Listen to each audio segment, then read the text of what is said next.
आमचे सहकारी ओबीसी चळवळीमधील एक कार्यकर्ता तो जालन्याच्या मोर्चाला धनगर समाजाच्या मोर्चाला जात असताना एका हॉटेलमध्ये जेवायला थांबला।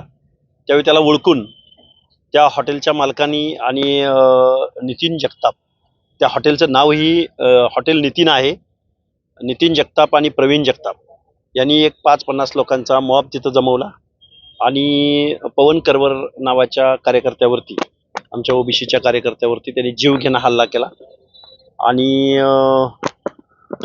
दुसरा संतोष देशमुख करण्याचा प्रयत्न या माजलगाव जवळच्या या हॉटेलमध्ये घडलेला आहे।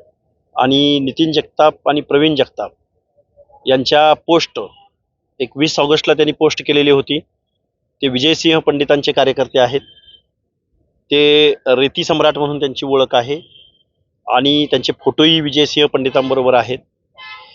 त्यांनी 20 ऑगस्टला एक पोस्ट केलेली होती की मला तुम्ही काम देऊ नका, पण मला हाकेला ठोकायला मला एक परवानगी द्या, अशा आशयाची पोस्ट या नितीन जगतापनी केलेली होती।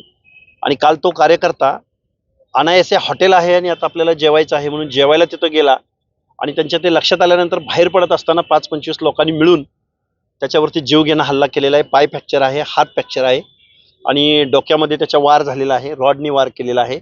हा जीवघेणा हल्ला आहे। तशी कलमं SP साहेबांनी लावलेली आहेत।